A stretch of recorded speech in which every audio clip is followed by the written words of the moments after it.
Hello everyone, कैसे आप सब बढ़िया। चलो, फ्रिक्शंस की क्लास को अपन आगे बढ़ाते हैं और जम के तैयारी करते हैं और मस्त पढ़ाई करते हैं। ठीक है, ओके। लास्ट टाइम पे हमने फ्रिक्शन के बारे में चर्चा किया था। फ्रिक्शन में हम ये पढ़ रहे थे कि जो फ्रिक्शन होता है, फटाफट कर लेते हैं, दो तरीके के। एक होता था स्टैटिक और एक होता था काइनेटिक, है ना। पहला था हमारा कौन सा, स्टैटिक फ्रिक्शन, कौन सा था, और दूसरा कौन सा था, काइनेटिक, काइनेटिक फ्रिक्शन। ठीक है, ये फ्रिक्शन चलते हुए, friction during motion, during motion, है ना। मोशन में जो फ्रिक्शन हो उसको हम क्या बोलते हैं, काइनेटिक फ्रिक्शन। और फ्रिक्शन ड्यूरिंग रेस्ट, है ना, फ्रिक्शन ड्यूरिंग रेस्ट, ये हमारा था स्टैटिक फ्रिक्शन। ये एफ ऑफ एस बोलते थे, ये mu of S into N हुआ करता था, याद है। हाँ, इसमें क्या बोलते थे, एफ ऑफ के बोलते थे, म्यू ऑफ के इंटू एन हुआ करता था। इस तरीके से ये स्टैटिक और ये काइनेटिक, ये डायरेक्टली प्रोपोर्शनल टू द क्या हुआ करता था, बताओ क्या हुआ करता था। ये होता था एक्सटर्नल फोर्स के प्रोपोर्शनल, और ये क्या होता था, नॉर्मल के मल्टीप्लीकेशन हुआ करता था, और एक्सटर्नल फोर्स पे डिपेंड नहीं करता था। ये जब चलने लग जाए बॉडी तो म्यू इंटू एन हुआ करता, एन बराबर एम जी।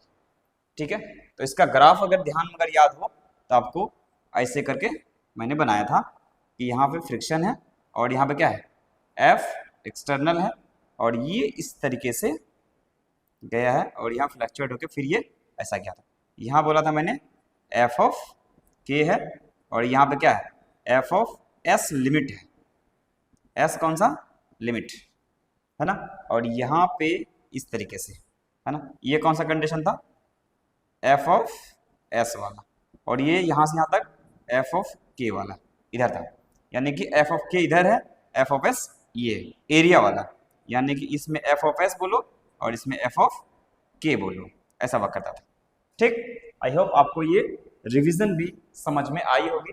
अगर रिवीजन में कुछ प्रॉब्लम है तो प्लीज आप प्लेलिस्ट को चेक कीजिए, चैनल पे जाइए, सब्सक्राइब कीजिए, बेल आइकन को हिट कीजिए, और नोटिफिकेशंस टाइम के साथ आपके पास आते रहेंगे ताकि कोई भी लेटेस्ट अपडेट आपको मिस ना हो सके। ठीक, यहां तक हमने लास्ट वीडियो में अपन कर लिए थे कि फ्रिक्शन क्या होता है, स्टैटिक होता है, काइनेटिक होता है, क्या कंडीशन थे, सब कुछ। अब थोड़ा सा आगे बढ़ते हैं, है ना। मान लो ये ब्लॉक है, ये क्या चीज है, ये ब्लॉक है जो ग्राउंड में रखा हुआ है। ठीक है सर, मान लिया ये ब्लॉक का मास है, ग्राउंड में रखा हुआ है, ग्राउंड में, और ग्राउंड की जो फ्रिक्शन होगी इसमें है म्यू, इसका क्या, कोफिशिएंट ऑफ फ्रिक्शन म्यू। ठीक है, इसमें फोर्स अगर मैं बोलूं यहाँ पे एफ लग रहा है, इस तरीके से कितना लग रहा है, एफ आगे की तरफ, बिल्कुल सही, एफ कितना लग रहा है, आगे की तरफ। और ये एंगल मैं मान के चल रहा हूँ, ये एंगल मैं मान के चल रहा हूँ, ये एंगल थीटा है, कितना है, थीटा है। ठीक, अच्छा, अगर किसी ने पूछा कि सर कितना मिनिमम फोर्स लगाएंगे हम कि ताकि ब्लॉक चलने लगे, अच्छा बिल्कुल सही क्वेश्चन है, ऑथेंटिक क्वेश्चन है कि सबसे कम से कम फोर्स हम इस ब्लॉक में लगाएं कि और ये ब्लॉक चलने लग जाए। ये हमारा ऑथेंटिक और रियल क्वेश्चन है, होना भी चाहिए ऐसा, है ना। तो हमें मिनिमम की कैलकुलेशन हमें आनी चाहिए, है ना। क्वेश्चन हमारा यही है, find out the minimum force required so that block just start to move. समझ आ गया, तो हेडिंग क्या लिखेंगे, minimum force required to move the block, है ना। हेडिंग लिख दो, minimum force required to move the block, block को मूव करने के लिए कितना मिनिमम फोर्स चाहिए, है ना, ये कैलकुलेशन हम करेंगे। अब ध्यान से देखो, तो ये F का दो कंपोनेंट आएगा, कौन कौन सा, एक इधर आएगा सर, कौन सा, F cos थीटा, एक ऊपर आएगा कौन सा, F sin थीटा, है ना, एक इधर आएगा। ठीक है, नीचे की तरफ कौन आएगा सर, mg आएगा, ऊपर की तरफ कौन आएगा सर, नॉर्मल आएगा, और पीछे की तरफ कौन आएगा, फ्रिक्शन आएगा। कौन आएगा, एफ। और ये एफ की जो वैल्यू हो जाएगी ये कितनी हो जाएगी, म्यू इंटू एन के बराबर। बिल्कुल सही है ना। इन हॉरिजॉन्टल डायरेक्शन अगर तुम इसका एफबीटी बनाओ, ध्यान से बनाओ, इसको यहाँ लिखो, यहाँ बना के मैं इसके एफबीटी बनाता हूँ। देखो इधर फोर्स लिखा, इसका मास एम है, तो नीचे कौन सा फोर्स लग रहा है सर, नीचे mg लग रहा है। ठीक, ऊपर कौन सा लग रहा है, ऊपर नॉर्मल लग रहा है। आगे कौन सा लग रहा है, आगे देखो कौन लग रहा है, एफ कॉस थीटा लग रहा है। पीछे कौन सा लग रहा है, पीछे पीछे कौन सा लग रहा है, म्यू इंटू एन लग रहा है, यानी फ्रिक्शन लग रहा है ना। और कौन लग रहा है, एक ऊपर और लेकर लग रहा है, कौन सा, F sine theta, F sine theta. अब देखो इसमें तुम अगर इसमें ध्यान से देखो तो पता पड़ेगा कि आगे वाला फोर्स जस्ट इक्वल टू क्या होना चाहिए, पीछे वाले के फोर्स के बराबर, है ना। Required to move the block, कम से कम कितना फोर्स, कम से कम अगर फोर्स निकालेंगे एक्सेलरेशन 0 होना चाहिए, है कि नहीं। In vertical direction, in vertical direction force should be equal, in vertical direction force क्या होना चाहिए, इक्वल होना चाहिए। देखो कितना है, ऊपर की तरफ n, नीचे कितना mg, ये क्या लिखा जाएगा, mg equals to n plus f sine theta. तो बोलो mg प्लस कितना, f साइन थीटा। ये पहला इक्वेशन आ गया, कितना आया, mg plus f sine theta, बिल्कुल सही। अगर मैं बोलूं in horizontal direction, in horizontal direction लगभग फोर्स क्या होना चाहिए, बराबर होना चाहिए, आगे वाला जस्ट अबाउट टू थोड़ा बड़ा होना चाहिए ताकि मूव करना चालू हो जाए, यही ना। आगे वाला फोर्स है कौन, एफ कोस थीटा, पीछे वाला कौन है, कौन फोर्स है, म्यू इंटू एन। तो ध्यान से देखो, एफ कॉस थीटा बराबर कितना है, mu into N, mu into कितना है, एन। ठीक, हमें तो क्या चाहिए वैल्यू, एफ की वैल्यू चाहिए, हमें क्या चाहिए वैल्यू, एफ की वैल्यू चाहिए। ठीक, अब बताओ इसमें से अगर मैं नॉर्मल निकालूं तो नॉर्मल वैल्यू होगा किसके बराबर, एन बराबर कितना, M G minus F sine theta. ठीक, तो ये नॉर्मल उठा के यहाँ रख दो, है ना, तो ये नॉर्मल उठा के यहाँ रख दो, तो क्या मिल जाएगा, एफ कॉस थीटा बराबर म्यू इंटू एन, एन की वैल्यू कितनी है, यहाँ से देख लो, M G minus F cos theta, तो ये हो जाएगा एम जी माइनस एफ, क्या, M G minus F sine theta, ये म्यू बाहर है, ऐसा हो जाएगा।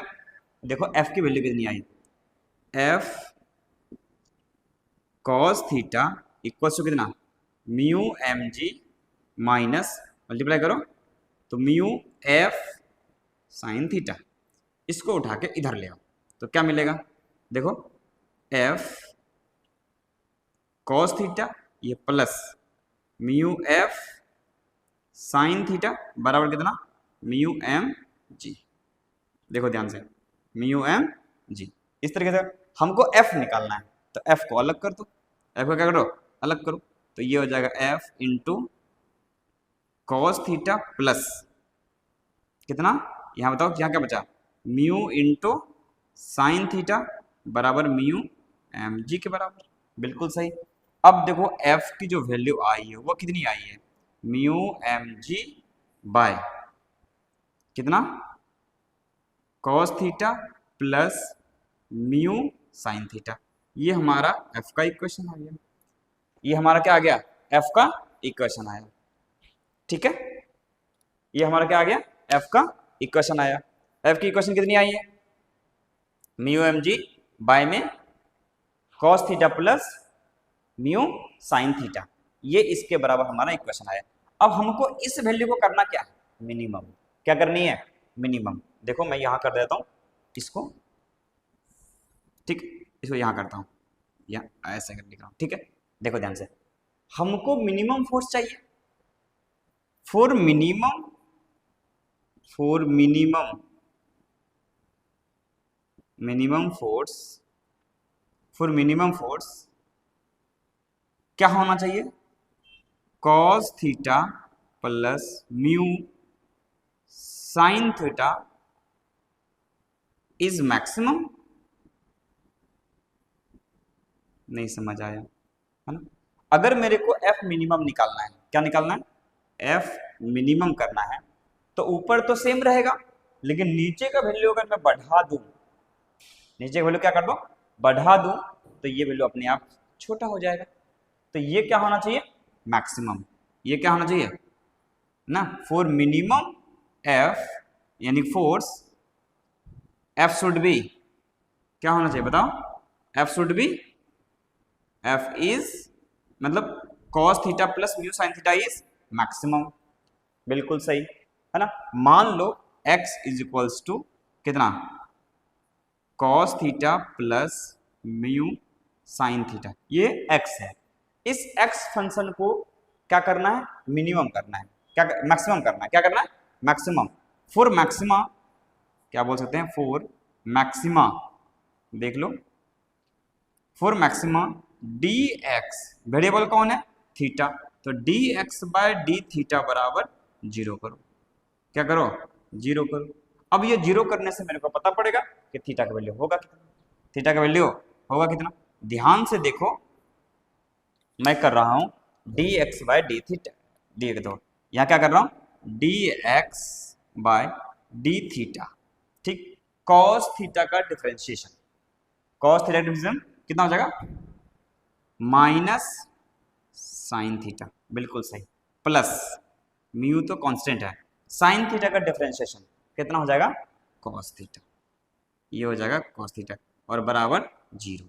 अब ध्यान से देखो, दिए जाएगा उधर, तो ये बना कितना, sine theta is equals to कितना, म्यू कॉस थीटा, ये उधर गया तो ये मिल गया, तो साइन थीटा इधर आ गया, तो टेन थीटा कितना आया, टेन थीटा बराबर म्यू, टेन थीटा कितना आया, म्यू, तो theta equals to tan inverse mu, theta equals to tan inverse mu, यानी कि हमारा जो कॉफिशिएंट ऑफ फ्रिक्शन है वो बताएगा कि कितने एंगल पे हम फोर्स लगाएंगे। ये तो हमारा थीटा निकल गया, क्या निकल गया, थीटा, क्या निकल गया, थीटा, टेन थीटा बराबर म्यू है। अब वैल्यू रख करके हम एफ मिनिमम निकाल लेते हैं, थोड़ा सा जगह चाहिए, मैं इधर को भी जा रहा हूँ, समझ आ रहा ना, ये आई होप आप इंजॉय कर रहे हैं फिजिक्स को, मजा आ रहा है ना। ढंग का कॉन्सेप्ट है, ढंग का एथेंटिक तरीके से है। आप अगर प्रॉपर चैनल को फॉलो करेंगे और रियल ढंग से पढ़ेंगे तो एग्जाम को फोड़ने से कोई नहीं हो सकता, लेकिन शर्त इतना सा है कि सारे वीडियोस को अच्छे ढंग से देखिए, कॉन्सेप्ट ग्रिप कीजिए, हड़बड़ी में ना पढ़िए, और फिर क्वेश्चन प्रैक्टिस सेशंस को ज्वाइन कीजिए, देखिए फिर फिजिक्स कैसे अच्छा होता है, ठीक है, ओके। बरसों की मेहनत बता रहा हूँ, अब जो एक्सपीरियंस हमारे पास आया है पढ़ाते पढ़ाते वो आपको बता रहा हूँ। एथेंटिक तरीके से अगर आराम से फिजिक्स को पढ़ा जाए तो फिजिक्स जैसा कोई अच्छा सब्जेक्ट नहीं है। अरे सब अच्छा है सर, केमिस्ट्री वाले केमिस्ट्री का तारीफ करते हैं, फिजिक्स वाले फिजिक्स का करते हैं, सारे अच्छे हैं, लेकिन हमारे लिए कौन बेस्ट। अरे देखो इधर, अब क्या चाहिए, थीटा, तो टेन थीटा फॉर क्या चीज, for maximum for minimum force required, क्या कंडीशन आया, tan theta equals to mu, tan theta equals to mu. ध्यान से देखो तो एक ट्रायंगल बनेगा ऐसा, ये मान लो थीटा है, तो टेन थीटा कितना है, म्यू, तो ये वन है, ये सॉरी टेन थीटा अगर म्यू है तो ये म्यू है और ये वन है, तो ये कितना हो गया, म्यू स्क्वायर प्लस वन का अंडर रूट, ये हो जाएगा। तो बताओ एफ मिनिमम कितना आया, F minimum force minimum, sir ये म्यू एम जी अपॉन कितना है, कॉस थीटा प्लस में कितना है, म्यू साइन थीटा, हाँ सर। अब वैल्यू यहां से पुट करो, ये आया म्यू इंटू एम इंटू जी बाय, है ना, कॉस थीटा, देख के बता कॉस थीटा कितना, 1 बाय इतना, ये 1 बाय म्यू स्क्वायर प्लस 1 और इसका अंडर रूट इंटू, ठीक, म्यू साइन थीटा, ये आया म्यू अपॉन प्लस में mu into sine theta. Sine theta कितना है सर, साइन थीटा जो हो जाएगा mu mu into sine theta. Sine theta कितना है, म्यू बाय इतना, ये वैल्यू आया कितना, mu by mu square plus 1 का अंडर रूट, ऐसे आ जाएगा। तो इसको एलसीएम ले लो, ध्यान से देखो, इसको मैं ऊपर पहुंचा देता हूँ, तो ये दोनों एलसीएम सेम आ जाएंगे। तो क्या लिखा गया, म्यू, अच्छा हाँ, म्यू एम ऊपर वाला ऐसे सेम रहेगा, तो म्यू एम जी बाय नीचे में एलसीएम सेम, ऊपर वाला ऐड हो जाएगा, तो 1 प्लस म्यू स्क्वायर, ठीक, ऊपर में, और नीचे में कितना, म्यू स्क्वायर प्लस 1 और इसका अंडर रूट, ऐसा आएगा। और ये पावर कितना है, 1 है, कुछ नहीं है, तो ऊपर नीचे इसको क्या कर सकते हैं, स्क्वायर लगा के रूट लगा दें, ये उड़ जाएगा। ये अरे बोल कुछ नहीं थी, यहाँ पे क्या लिख दो, पावर कितना लिख दो बताओ, 1/2, ये ऊपर गया पावर, बन गया 1/2, 1 माइनस 1/2 कितना बच गया, 1/2, ये आया mu M G by under root 1 plus mu square, ये बचा। यानी एफ मिनिमम की जो वैल्यू आई वो कितनी आई sir, mu M G by 1 plus mu square का अंडर रूट, ये हमारा फोर्स मिनिमम है। यानी कि इतना कम से कम फोर्स हमें चाहिए होगा ताकि ये ब्लॉक मूव कर सके। किस पे डिपेंड कर रहा है सर, मास पे डिपेंड तो कर ही रहा है, जी पे तो कर ही रहा है, और म्यू पे कर रहा है। अच्छा, थीटा तो हमने वहीं से निकाल लिया कि कितना एंगल पे लगाएंगे और कितना फोर्स लगाएंगे, ठीक। ये हमारा क्या आ गया, एथेंटिक कंडीशंस, एकदम मस्त डेरिवेशन के तरीके से एफ मिनिमम इतना रिक्वायर्ड चाहिए। क्लियर है ना, इतना कम से कम फोर्स चाहिए होगा। चलिए क्वेश्चंस कर लेते हैं, यहीं पे फटाफट आपको समझ में भी आ जाएगी। फाइंड आउट क्या चीज, minimum force required and angle of the force with the horizontal and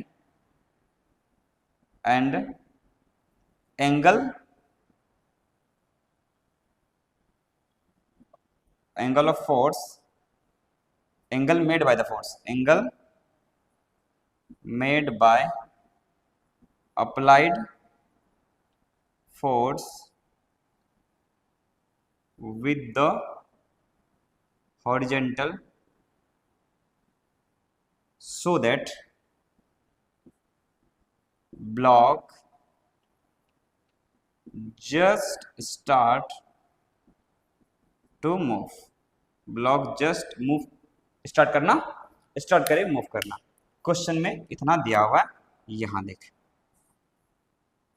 मान लेता हूं ये 3 kg का है, कितना kg का, 3 kg का, और म्यू का जो वैल्यू है, ये म्यू का जो वैल्यू है ये मान लो 0.3 है, 0.4 मान लेता हूँ, 0.4 मान लो, ठीक है।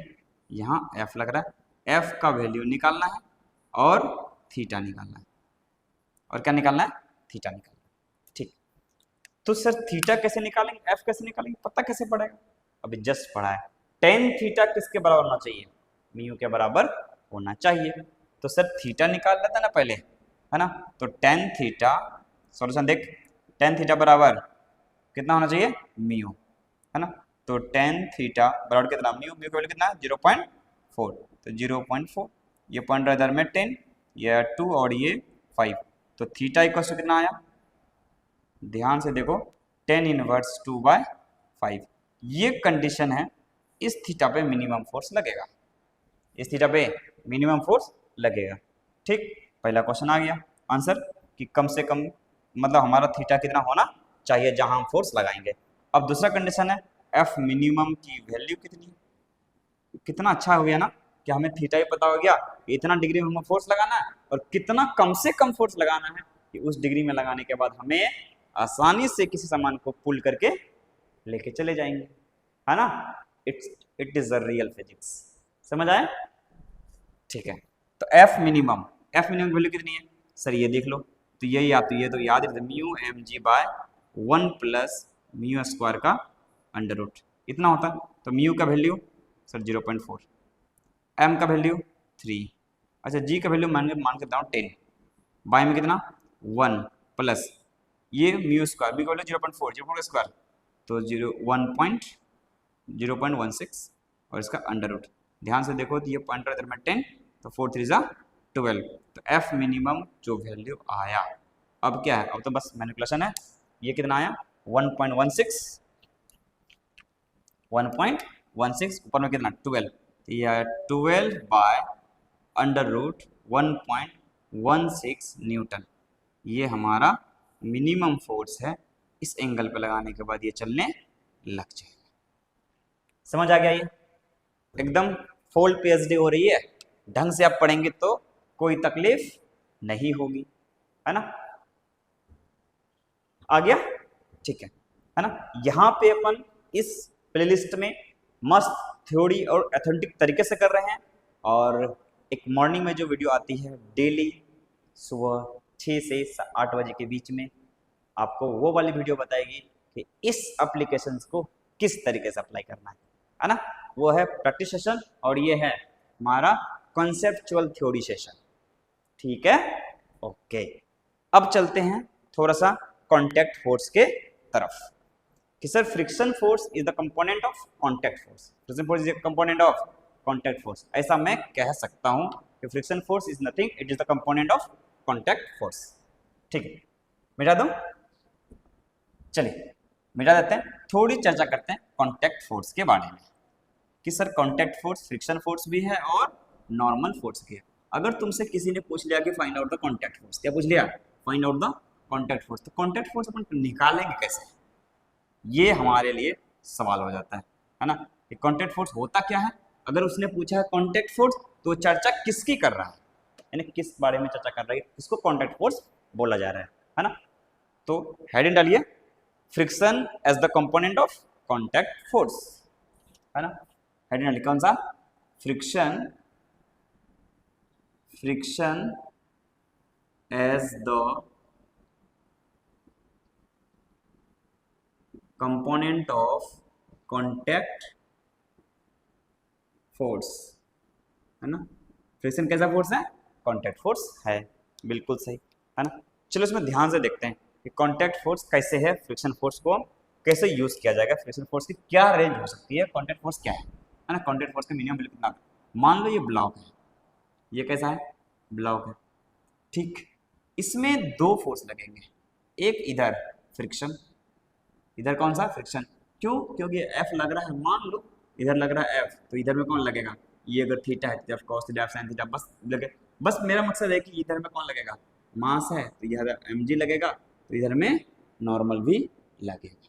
ठीक है, हम इस वाले कंडीशन में एम जी को कॉन्टैक्ट फोर्स नहीं बोलेंगे क्योंकि वो एयर में भी लग सकती है, और एफ एक्सटर्नल है, ये जरूरी नहीं है। हम अगर रिमोट से खींचे किसी चीज को तो वो भी अलग फोर्स है ना। ऐसे ये कांटेक्ट हो सकती है और नहीं भी हो सकती है, लेकिन एन और एफ ये दोनों कांटेक्ट फोर्स है। तो जब भी कांटेक्ट की चर्चा हो तो एन ऑफ एफ की चर्चा होती है। अब बनाओ इसका एफबीडी, देखो ये ऐसा है, ठीक। इधर में कौन सा फोर्स लग रहा है? Sir friction. इधर में कौन सा फोर्स लग रहा है? Sir normal. अगर मैं कांटेक्ट फोर्स की बात करूं, कौन सा फोर्स की बात करूं? कांटेक्ट फोर्स की बात करूं, तो इस दोनों का जो रिजल्टेंट होगा एफ ऑफ सी, ये होगा कांटेक्ट फोर्स। अच्छा सर, ये होगा कौन सा फोर्स? Contact force. ठीक है, तो ये वाला कौन सा फोर्स है? Normal force. ये वाला फ्रिक्शन फोर्स और ये वाला कांटेक्ट फोर्स, है ना। इसका मैं नाम भी यहाँ पे लिख देता हूँ। ये कौन सा है? Normal force. और ये वाला कौन सा है? Friction force. और ये वाला कांटेक्ट फोर्स। ठीक है सर, तो अब बताओ जो एफ ऑफ सी होगा कॉन्टैक्ट फोर्स, इसका जो मैग्नीट्यूड होगा ये किसके बराबर होगा? सर एफ ऑफ सी का जो मैग्नीट्यूड होगा वो इस दोनों के रिजल्टेंट के बराबर होगा, यानी कि एफ का स्क्वायर प्लस एन का स्क्वायर का अंडर रूट, ये होगा कॉन्टैक्ट फोर्स। बिल्कुल सही है। अच्छा एफ को क्या बोल सकते हैं sir? Mu into N, mu into N का स्क्वायर प्लस एन का स्क्वायर और इसका अंडर रूट। बिल्कुल सही है। तो अगर ध्यान से देखो तो यहाँ से एन बाहर आ जाएगा, तो यहाँ से कौन बाहर आ गया? एन बाहर आ गया, तो अंडर रूट कितना बच गया? Mu square plus 1, mu square plus 1, इस तरीके से हो जाएगा। ठीक है, तो एफ ऑफ सी जो हो जाएगा कांस्टेंट, ये कितना है? Capital N into mu square plus 1 और इसका अंडर रूट, ये एफ ऑफ सी का वैल्यू आ गया, एफ ऑफ सी का वैल्यू आ गया। ठीक है, अगर मैं बोलूँ F of C minimum, F of C minimum यानी कॉन्टैक्ट फोर्स मिनिमम कब हो सकता है? F of C minimum sir इस फोर्स में ना दो कंपोनेंट है, एक फ्रिक्शन है और एक नॉर्मल है। तो नॉर्मल जीरो कभी होना पॉसिबल नहीं है, तो कौन जीरो हो सकता है? फ्रिक्शन फोर्स जीरो हो सकता है। तो फ्रिक्शन को कर दो जीरो। जब स्मूथ सरफेस हो जाए फ्रिक्शन कितना हो जाएगा? जीरो। क्यों? म्यू इंटू एन होता है, म्यू की वैल्यू अगर जीरो हो गई तो फ्रिक्शन जीरो हो जाएगा, यानी सरफेस स्मूथ हो जाएगा। एफ मिनिमम की अगर वैल्यू बात करें तो म्यू की वैल्यू कितना होना चाहिए? जीरो। तो एन अंडर रूट जीरो का स्क्वायर प्लस 1, तो वैल्यू कितना आ गया? एन। वैल्यू कितना आया? नॉर्मल फोर्स के बराबर। तो एफ कॉन्टैक्ट मिनिमम वैल्यू है एन के बराबर। एफ कॉन्टैक्ट का मैक्सिमम वैल्यू जो हो जाएगा एन इंटू म्यू का स्क्वायर प्लस 1, ये हो जाएगा। ये दूसरा वैल्यू आ गया, ये इतना आ गया। ठीक है, अगर मैं इसका रेंज की बात करूं, किसका बात करूं? रेंज की बात करूं, तो ये एन से बराबर या बड़ा होगा, लेकिन इससे हमेशा छोटा होगा। एफ कॉन्टैक्ट की अगर मैं बात करूं, ध्यान देना सही से, एफ कॉन्टैक्ट के रेंज की बात करूं, ये किससे छोटा होगा? हमेशा N into under root mu square plus 1 से क्या होगा? छोटा होगा, और कैपिटल एन से बड़ा। समझ आ गई? ठीक है, अगर मान लो ये एंगल फाई है, ये एंगल क्या है? फाई है। ध्यान से देखो, इसमें टेन फाई है क्या? Tan phi. ठीक, तो टेन फाई अगर मैं देखूं एफ बाय एन है, कितना है? एफ बाय एन, इसको मैं बोलता हूँ टेन फाई। क्या बोल सकता हूँ? Tan phi. बिल्कुल सही। अगर एफ बाय एन है, एफ ऑफ सी को हम लिख क्या सकते हैं? यहां देखो एफ बाय एन, ठीक, तो एफ बाय एन को टेन फाई, तो इसको मैं एफ ऑफ सी को यहां से लिख सकता हूं क्या? कि सर ये तो एफ स्क्वायर है, बाय में एन स्क्वायर प्लस 1 और इसका अंडर रूट। बिल्कुल, ये हम कर सकते हैं इंटू, ध्यान दो, ये एन स्क्वायर से मल्टीप्लाई कर रहा हूं, तो एन स्क्वायर से अगर मैं मल्टीप्लाई डिवाइड किया तो यहाँ पे F square by N square आ गया। ध्यान से देखो इधर क्या है, पहले दिया हुआ क्या है? F square plus N square और इसका अंडर रूट, इतना। अब मैं अपने मन से क्या कर रहा हूँ? एन से ऊपर नीचे मल्टीप्लाई डिवाइड कर देता हूँ। ठीक, अब ये जो एन जाएगा अंदर, तो एन स्क्वायर बन के अंदर जाएगा, तो बाहर में कितना रहेगा? एन इंटू अंडर रूट, यहाँ क्या रहेगा? एफ बाय एन और इसका स्क्वायर प्लस में 1। ध्यान दो, ये अंदर जाएगा तो स्क्वायर बन के जाएगा, तो एफ बाय एन को क्या बोलेंगे? Tan phi. तो ये एफ ऑफ सी का जो वैल्यू आएगा N into under root tan phi plus 1, इतना हो जाएगा एफ ऑफ सी के बराबर। तो एफ ऑफ सी का जो ये वैल्यू है वो मैक्सिमम वैल्यू है। वो कितना वैल्यू है? मैक्सिमम वैल्यू है। एफ ऑफ सी के जगह में अगर मैं इसको रख दूं, ये मैक्सिमम वैल्यू के बराबर आ जाएगा, है ना? इस फॉर्मेट में एवरीवन लिख सकते हैं, लेकिन मैं बोल रहा हूं कि आप जो कॉन्टैक्ट फोर्स का रेंज होगा वो कहां से कहां तक होगा, तो सर वो n से चालू होगा और n into under root mu square plus 1 के बराबर हो जाएगा, है ना, म्यू स्क्वायर प्लस 1 के बराबर हो जाएगा। क्लियर है ना। तो ये आ गया F C maximum n into mu square, और इसको हम लिख सकते हैं म्यू इंटू एम। ठीक है, तो इसके बराबर अपन बोल सकते हैं कि ये एफ ऑफ सी, ध्यान से देख लो, ये फाइव है तो टेन फाइव कितना हो जाएगा, एफ बाई में एन टेन फाइव, तो एफ बाई एन, ये क्या हो गया F square plus N square का अंडर रूट, ये एफ ऑफ सी था, है ना, और इसको एन से ऊपर नीचे क्या कर दिया मतलब ये एन अंदर गया, तो ये आया एफ बाई एन का होल स्क्वायर प्लस, यहाँ पे कुछ नहीं एन स्क्वायर कट गया तो ये बचा 1, और ये एन बाहर है तो एफ बाई एन को मैंने क्या बोल दिया टेन फाइव, ये लिख दिया N into tan phi plus 1। Clear है, ये हो गया। आई होप आप लेक्चर को एंजॉय कर रहे होंगे, आपको फिजिक्स पढ़ने में फील भी आ रही होगी, आप फिजिक्स को फील भी कर रहे होंगे। इसी तरीके के जोरदार कंटेंट पाने के लिए चैनल के साथ बने रहे, चैनल को लाइक शेयर एंड सब्सक्राइब जरूर करें। फिर मिलते हैं नेक्स्ट एपिसोड में, तब तक के लिए जोश बना रखें, पढ़ाई के साथ लगे रहें। धन्यवाद।